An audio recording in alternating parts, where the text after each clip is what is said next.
Hello dear student, आपका जो है ऑनलाइन हिस्ट्री की क्लास में आपका स्वागत है। आज हम बीए पार्ट सेकेंड ईयर की बात करते हैं। पेपर सेकंड, सब्जेक्ट है आपका हिस्ट्री और विषय है आधुनिक विश्व का इतिहास। पहले जो है मैंने इसी सब्जेक्ट के अंतर्गत इसी विषय पर 2 यूनिट के बारे में मैंने बताया आपको, और हमारी जो 3 यूनिट जो रह गई थी आज मैं उसी को फोकस करके आपको बता रहा हूँ। देखिए, सबसे इम्पोर्टेंट बात यह है कि जब तक आपका सिलेबस नहीं होगा तब तक हम किसी भी विषय के बारे में अध्ययन नहीं कर सकते। अर्थात सिलेबस ही सब्जेक्ट का आधार स्तंभ है, क्योंकि कई बार क्या होता है कि जैसे इम्पोर्टेंट ये है कि जो है हर यूनिट से क्वेश्चन बनते हैं और हमें प्रत्येक टॉपिक पर फोकस करके पढ़ाई करनी पड़ती है, स्टडी करनी पड़ती है, तभी जो हमारे अच्छे मार्क आते हैं। ऐसा नहीं कि जो आपने फर्स्ट यूनिट तैयार कर दी, सेकेंड यूनिट तैयार कर दी, उसके बाद आपने जो है अन्य जो है अदर यूनिट को पढ़ा नहीं, तो कहीं ना कहीं अपने नुकसान उठाना पड़ सकता है। इसलिए जो है सबसे इम्पोर्टेंट बात यह है कि आपको प्रत्येक यूनिट का अध्ययन करना पड़ेगा, हर यूनिट को फोकस करके स्टडी करनी पड़ेगी।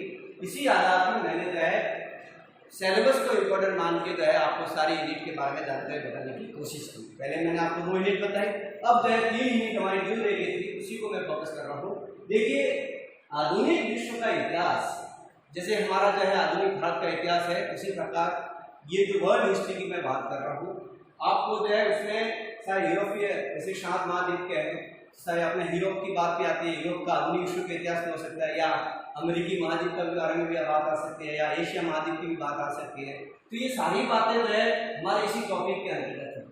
इसलिए जो है आपकी जो यूनिट थर्ड, पहले फर्स्ट यूनिट के अंदर हमने पुनर्जागरण के बारे में पढ़ा, वाणिज्यवाद के बारे में पढ़ा, धर्म सुधार आंदोलन के बारे में पढ़ा, अमेरिकी स्वतंत्रता संग्राम के बारे में पढ़ा, फ्रांस की राज्य क्रांति के बारे में पढ़ा, और उसके बाद जो है हमने जो थर्ड यूनिट है आपकी, इस थर्ड यूनिट के अंतर्गत जो आपका पहला टॉपिक है, विषय है, सब्जेक्ट है, वह है 19वीं शताब्दी और 20वीं शताब्दी में इंग्लैंड में संसदीय सुधार। यानी इस जैसे आपकी जो 19वीं शताब्दी जब आपने आधुनिक युग की ओर अग्रसर हो जाती है, अर्थात एक वैज्ञानिक युग की बात आती है, अर्थात एक औद्योगिकरण की बात आती है। वैसे आपको ये भी मैंने बताया कि सर्वप्रथम औद्योगिक क्रांति कहाँ पर शुरुआत हुई, इंग्लैंड में हुई, और उसी आधार पर जो है एक और भी जो है क्रांति हुई, गौरवपूर्ण क्रांति। यहाँ पर जो है सबसे इस आधुनिक विश्व इतिहास के अंतर्गत आपको जो है विभिन्न क्रांतियों के बारे में अध्ययन करना पड़ेगा, चाहे औद्योगिक क्रांति हो, या वाणिज्यवाद की क्रांति हो, या गौरवपूर्ण क्रांति हो, या जो अमेरिकी स्वतंत्रता संग्राम की बात हो, या फ्रांस की राज्य क्रांति की बात हो, या जो है आपकी वैश्विक क्रांति या साम्यवादी की क्रांति हो, या सिंध की माओवादी क्रांति की बात हो। ये जो है कहीं ना कहीं क्रांतियों का बहुत इंपॉर्टेंट है। इसलिए जो है आपको जो है इस बात का भी ध्यान रखना पड़ेगा। तो आपकी जो है ये फर्स्ट थर्ड यूनिट के अंतर्गत जो महत्वपूर्ण टॉपिक है 19वीं और 20वीं शताब्दी में इंग्लैंड में क्या क्या संसदीय सुधार है।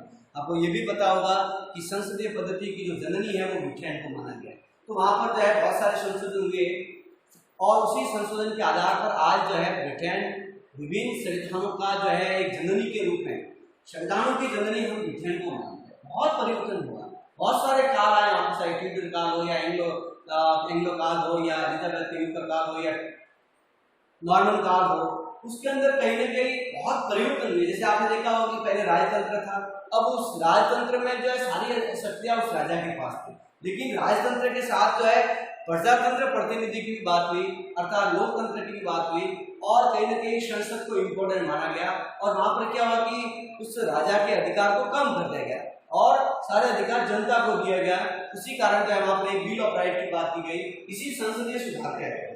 यानी अधिकार पत्र में सारे अधिकार किसको दे दिए, जनता को दे दिया, और वही अधिकार पत्र 1215 में क्या हुआ, मैग्ना कार्टा बना, अर्थात एक मान्य घोषणा पत्र के रूप में एक मसौदा या दस्तावेज तैयार हो गया। और वही आज जो है हम उसी फंडामेंटल राइट के रूप में पढ़ते हैं, भारत के अंदर उसको मौलिक अधिकार के रूप में। अमेरिका के संविधान के अंदर भी जो है वही मैग्ना कार्टा अपना आपने क्या बना, प्रस्तावना बनी। तो ये मेरा कहने का तात्पर्य है कि संसदीय सुधार में बहुत सारी बातें तो मतलब ब्रिटेन में हमको देखने के लिए। उसी प्रकार जो है यूनिट थर्ड के अंतर्गत मैंने पहले बताया था कि नेपोलियन बोनापार्ट, यानी नेपोलियन बोनापार्ट के बारे में अगर हम बात अध्ययन करते हैं, उसके बारे में, उनकी उपलब्धि के बारे में, उनके जीवन के बारे में अगर जानकारी लेते हैं, तो नेपोलियन अपना आपके क्रांति पुरुष नहीं है। यानी जब हम उसके बारे में बहुत सारे उसकी उपलब्धियां जीवन के बारे में हम उस टॉपिक को अध्ययन करेंगे तो बहुत सारी बातें आपके सामने आ जाएंगी कि भी नेपोलियन ने ऐसी कौन सी उपलब्धियां की। नेपोलियन को आज हम क्यों याद करते हैं? जैसे इस व्यक्ति ने जो है इस शख्स ने कम से कम 100 युद्ध जीते, जैसे विश्व विजेता के रूप में भी नेपोलियन को हम मान सकते हैं।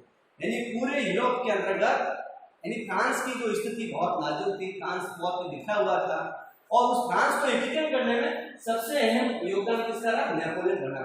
यानी आपको पता होगा कि फ्रांस की राज्य क्रांति 1789 के अंदर होने के बाद जो है फ्रांस के अंदर राजतंत्र की स्थापना हुई, सॉरी गणतंत्र की स्थापना हुई और वहां पर उसी गणतंत्र के बड़े क्या हुआ कि 3 बातें सामने आई, यानी समानता की बात आ गई, न्याय की बात आ गई और स्वतंत्रता की बात आ गई। वो एक उद्घोष जो है कहने की विश्व को नया संदेश दिया।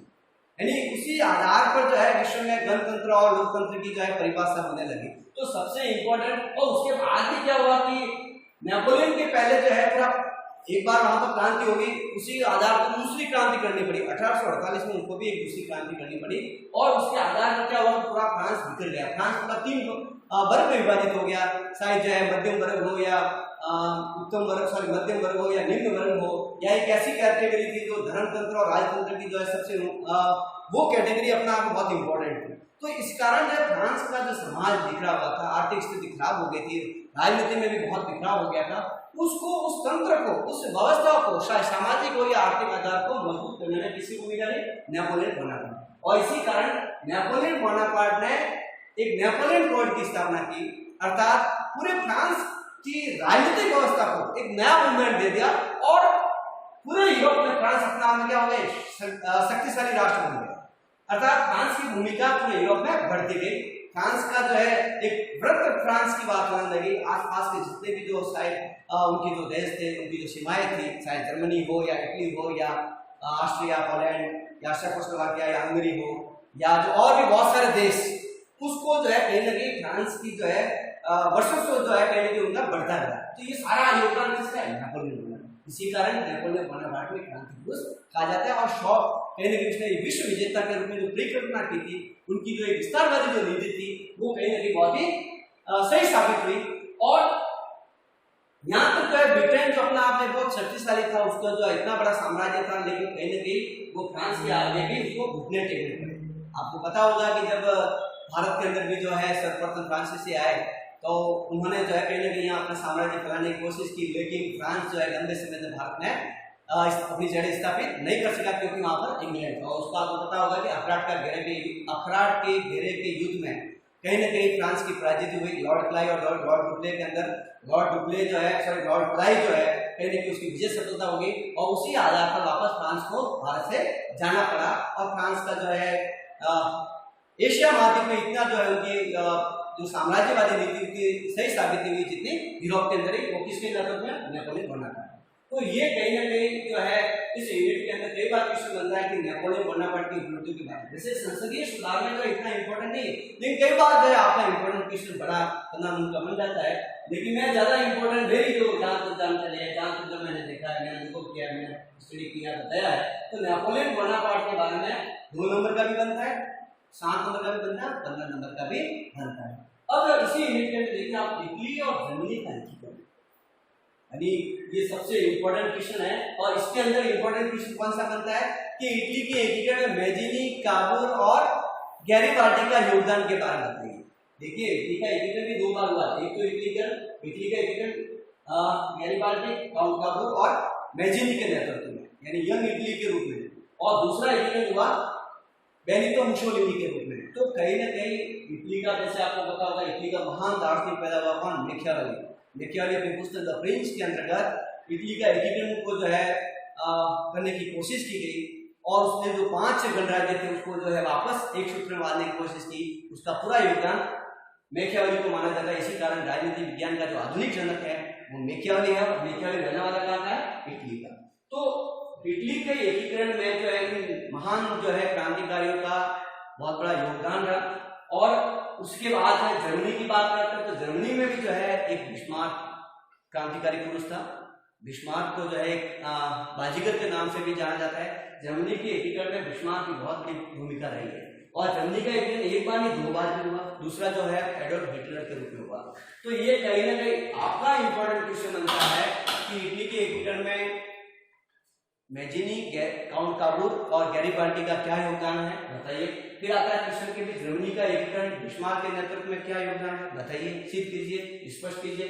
तो ये दोनों इंपॉर्टेंट क्वेश्चन बनता है, ये भी बनता है और ये भी बनता है। उसके बाद आपका यूनिट 3 के अंदर आता है नवीन साम्राज्यवाद का उदय, यानी बहुत सारे जैसे आपको पता होगा शांत महाद्वीप के अंतर्गत जो एक अफ्रीकी महाद्वीप है वो अपना हिंदू महाद्वीप है, वहां पर जो है बहुत सारी व्यवस्थाएं जो है शिथिल हो गई थी। वहां पर किसी प्रकार का कोई इतना जो इंग्लैंड में या यूरोप के अंदर जो औद्योगिक क्रांति हुई थी या वाणिज्यवाद का प्रभाव हुआ था, यहाँ पर कुछ भी नहीं था। यहाँ बेरोजगारी थी, यहाँ पर जो है कहीं ना कहीं आर्थिक स्थिति जो है बहुत डावाडोल थी, पूरा राजतंत्र बिखरा हुआ था। कहीं ना कहीं वहां पर ऐसी स्थिति नहीं थी जितनी जो है यूरोप की थी। इसी कारण जो यूरोपीय जितनी भी महाशक्तियां थी, इन्होंने अपना क्या साम्राज्य का जो अड्डा है वो कहां पर स्थापित कर दिया, अफ्रीका और एशिया महाद्वीप के अंदर। अब जैसे जैसे जो है वो राष्ट्र अपने आप में स्वतंत्र हो गए, वहां पर कई मूवमेंट हुआ, आंदोलन हुआ, क्रांति हुई और जागरूक हो गए, कहीं ना कहीं वहां पर एक पुनर्जागरण की बात आई। तब जाके बहुत सारे राष्ट्र क्या हो गए, उपनिवेश से क्या हो गया, बाहर निकल गए, साम्राज्यवाद की शक्ल से बाहर निकल गए, क्योंकि वहां पर इस प्रकार के नवीन चेतना हुए, नए नए मूवमेंट हुए। जैसे भारत के अंदर जो है गांधी के नेतृत्व में हो या जो है राष्ट्रवाद के रूप में हो या जो है 1857 की क्रांति के रूप में हो, तो कहीं ना कहीं भारत पे क्या हो गया, स्वतंत्र की ओर अग्रसर होने लगा। तो ये सारी बातें कई बड़ा क्वेश्चन नहीं बनता है, आपको कई बार शाम क्वेश्चन आ सकता है। फिर यूनिट 4 के अंदर आप देखिए फर्स्ट वर्ल्ड वार यानी प्रथम विश्व युद्ध के कारण और परिणाम। आपको पता होगा कि फर्स्ट वर्ल्ड वार कब हुआ, 1914 से 1918 के अंतर्गत। और ये युद्ध पूरे विश्व को जो है एक नया संदेश देता है, क्योंकि पूरी जो विश्व की जो स्थिति है वो दो ध्रुवों की ओर बढ़ जाती है। यानी पहले क्या था, इंग्लैंड अपना आप में बहुत शक्तिशाली राष्ट्र माना जाता था, लेकिन इस युद्ध के बाद क्या हुआ कि इंग्लैंड का ग्राफ कम हो गया और अमेरिका अपना आप में विश्व की लीडरशिप करने लग गया। अर्थात पूरा विश्व 2 भागों में विभाजित हो गया, एक पूंजीवाद के रूप में, दूसरा साम्यवाद के रूप में। तो कहीं ना कहीं ये युद्ध अपना आप में बहुत ही विश्व की राजनीति के अंदर अपना आप में बहुत ही महत्वपूर्ण हो जाता है। और ये भी कई बार क्या आपका क्वेश्चन आता है कि फर्स्ट वर्ल्ड वार के कारण क्या थे, परिणाम क्या थे, ये सारी बात है। और फर्स्ट वर्ल्ड वार युद्ध के कारण का जो है सबसे इंपॉर्टेंट बात ये है कि ऑस्ट्रिया के जो राजकुमार थे फर्डिनेंड, उसकी हत्या कर दी। वैसे बहुत सारे ऐसे राष्ट्र थे, जब कहीं ना कहीं साम्राज्यवादी की नीति आ जाती है, कहीं ना कहीं अपनी जो है डिप्लोमेसी ऐसी हो जाती है, तो कहीं ना कहीं एक राष्ट्र दूसरे राष्ट्र पर अपना आप में क्या अटैक करने की बात हो जाती है। यानी विस्तारवाद की नीति जो है कहीं ना कहीं बहुत घातक हो जाती है, जिसका परिणाम क्या हुआ, फर्स्ट वर्ल्ड वार हो गया। उसके बाद जो है आपकी इसी क्रांति के बाद क्या हुआ, इस युद्ध के बाद क्या हुआ, दूसरा टॉपिक बन जाता है बोल्शेविक क्रांति के कारण और परिणाम। जैसे आपको पता होगा कि साम्यवादी क्रांति की स्थापना, साम्यवादी क्रांति करी 1917 के अंदर, और ये साम्यवादी क्रांति 2 भागों में विभाजित होगी, एक बोल्शेविक क्रांति के रूप में, दूसरा मेंशेविक क्रांति। बोल्शेविक का मतलब होता है बोल्शेविक, मेंशेविक का होता है अल्पसंख्यक। और बोल्शेविक क्रांति का जो जिसने लीडरशिप की है वो व्लादिमीर लेनिन ने की और स्टालिन ने की। और इसके अंदर जो मेंशेविक के अंदर क्राटास्ट की, अर्थात ये मेंशेविक अल्पसंख्यक इतना जो है सफल के रूप में नहीं हुए जितने की बोल्शेविक क्रांति। यानी बोल्शेविक क्रांति जो है साम्यवादी के रूप में, अर्थात बुर्जुआ वर्ग के रूप में, अर्थात जो है जो शोषित है, अर्थात जो मजदूर किसान की बात या जो बुद्धिजीवी वर्ग की बात आती है, वो कैटेगरी, वो जो समाज, वो जो है वर्ग कहीं ना कहीं इस रिवॉल्यूशन के रूप में कहीं ना कहीं अपना बहुत बड़ा योगदान माना जाता है, जिसके कारण क्या हुआ, पूरा विश्व एक पूंजीवाद के रूप में और दूसरा साम्यवाद के रूप में। यानी साम्यवाद के अंदर यूएसएसआर अर्थात सोवियत संघ गणराज्य रशिया या रूस, उसके बाद पूंजीवाद के रूप में यूएसए अर्थात संयुक्त राज्य अमेरिका। यानी पूंजीवाद की लीडरशिप इसने की और साम्यवाद की लीडरशिप इसने की। और यहाँ पर सबसे महत्वपूर्ण क्या रहा, बोल्शेविक क्रांति का बहुत बड़ा योगदान। और बोल्शेविक क्रांति के अंतर्गत अर्थात लेनिन, यानी ये पूरा विश्व एक 2 भागों में विभाजित हो गया, 2 गुट में विभाजित हो गया, 2 महान नेताओं में विभाजित हो गया। इसके कारण और कई 2 महाशक्तियों के बीच में ये जो है इस प्रकार की विचारधारा, आइडियोलॉजी परिवर्तन हो गई। तो ये कहीं ना कहीं अपना इंपॉर्टेंट क्वेश्चन बन जाता है। कई बार आता है, ये भी आता है और ये भी आता है। इस 4th यूनिट के अंदर 2 आपके बहुत इंपॉर्टेंट क्वेश्चन बन जाता है। फिर आता है पेरिस शांति समझौता। पेरिस मतलब इसकी कैपिटल है, फ्रांस की है। अर्थात ये शांति समझौता क्यों हुआ, क्योंकि प्रथम विश्व युद्ध के अंतर्गत जो पराजित राष्ट्र थे उनके साथ बहुत ही अपमानजनक संधि हुई और कहीं ना कहीं जो पराजित राष्ट्रों का इतना जो है बिखराव कर दिया कि उसको एक सूत्र बनने में बहुत समय लगा। यानी कहीं ना कहीं उसकी आर्थिक और राजनीतिक स्थिति इतनी कमजोर कर दी कि वो राष्ट्र खत्म होने की स्थिति में थे। तो ये जो है कहीं ना कहीं इस संधि के तहत जो कहीं ना कहीं कई बार ये कहा जाता है, कई बार आलोचना भी करते हैं कि इस पेरिस की शांति ने द्वितीय विश्व के बीच पहुंच दिया। तो इस प्रकार की बातें भी सामने आती है। फिर इंपॉर्टेंट क्वेश्चन बनता है आपके यूनिट 5 के अंतर्गत नाजीवाद और फासीवाद। देखिए ये दोनों अधिनायकवादी ताकत है, ये फासिस्टवादी ताकत है। अर्थात नाजीवाद ये कहां पर जो है जर्मनी के अंदर, फासीवाद अर्थात इटली के अंतर्गत। यानी नाजीवाद का जो है एक उदय के रूप में किसको मानते हैं? Adolf Hitler. हिटलर की पुस्तक का नाम है मीन कैंप अर्थात मेरा आत्मसंघर्ष। अर्थात ये नाजीवाद जो है, नाजी अपने आप में जो है बहुत ही एक ताकतवर एक संगठन है, बहुत ही शक्तिशाली जो है इस संगठन की स्थापना की। अर्थात इस संगठन ने क्या कर दिया कि पूरे विश्व की राजनीति को उथल पुथल कर दिया। अर्थात यानी इस प्रथम विश्व के पतन के कारण, इस प्रथम विश्व के जो है कहीं ना कहीं परिणाम का जो है अधिनायकवाद का उदय हो गया अर्थात नाजीवाद का उदय। कहीं ना कहीं इसका जो प्रतिशोध की भावना थी। यानी फर्स्ट वर्ल्ड वॉर के अंदर क्या हुआ कि पराजित राष्ट्रों के अंदर सही संधि की गई, उनके साथ सही समझौता नहीं किया गया, जिसका परिणाम क्या हुआ? नाजीवाद की स्थापना हुई, जिसका परिणाम क्या हुआ? फासीवाद की स्थापना हुई। तो ये कहीं ना कहीं आपका क्वेश्चन आता है कि नाजीवाद के कारण और परिणाम बताइए या फासीवाद के कारण और परिणाम बताइए। फिर उसके बाद क्या होता है कि आपका इसी यूनिट 5 के अंदर है राष्ट्र संघ का जन्म और उद्देश्य और संगठन के बारे में बताइए। जैसे आपको पता होगा कि राष्ट्र संघ की स्थापना 10 जनवरी 1920 के अंदर हुई। उसका मूल कारण क्या था? द्वितीय विश्व युद्ध का कारण। यानी सेकेंड वर्ल्ड के बाद जो है उसका परिणाम क्या हुआ? राष्ट्र संघ की स्थापना हुई। अगर राष्ट्र संघ यानी विश्व स्तर पर एक ऐसा संगठन बनाया जिससे शांति के रूप में जो एक पॉजिटिव पहल की जाए और पूरा विश्व जो है तीसरा वर्ल्ड वॉर नहीं हो, इसको रोकने के लिए जो कहीं ना कहीं इस संगठन की आवश्यकता थी। तो सभी राष्ट्रों ने मिलकर इस संगठन की स्थापना की, उसके उद्देश्य बनाए और इस संगठन के विभिन्न जो है जिसके अंदर हम ये मान सकते हैं कि भाई न्याय परिषद है और आर्थिक सामाजिक परिषद है, सुरक्षा परिषद है, ये महासभा है या अंतर्राष्ट्रीय न्यायालय है, ये सारे संगठन जो है इस राष्ट्र संघ के अंदर काम करने चाहिए। उसके बाद जो है सेकेंड वर्ल्ड की बात आती है, द्वितीय विश्व के कारण और परिणाम। ये जो आपका 1939 से लेकर 1945 के अंदर आता है। तो ये भी सेकेंड वर्ल्ड वॉर के कई बार इंपॉर्टेंट क्वेश्चन होता है कि द्वितीय विश्व के कारण और परिणाम बताइए।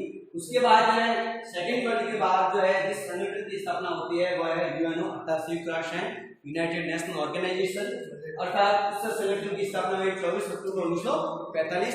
यानी अमेरिका का जो राष्ट्रपति है डी रूजवेल्ट ने जो है पहली बार इस संगठन का या इस शब्द का प्रयोग किया गया और बहुत सारे समझौते हुए। उस समझौते के बाद जो है इसकी स्थापना होगी, संयुक्त राष्ट्र की स्थापना होगी। और उसके बाद जो उसकी महत्वपूर्ण संगठन है, चाहे महासभा हो या न्याय परिषद हो, आर्थिक सामाजिक परिषद हो या जो है अंतर्राष्ट्रीय न्यायालय हो या सुरक्षा परिषद हो, इन सभी राष्ट्रों में जो है कहीं न कहीं अभी वर्तमान में जो है यूएनओ के 193 राष्ट्र है। तो ये इस प्रकार के जो है आपका मैंने जो 3 यूनिट आपकी जो ड्यू रह गई थी, शेष रह गई थी, उसको मैंने बताने की कोशिश की, प्रयास किया। कई बार आपको इसके अंदर थोड़ी बहुत जानकारी भी दी।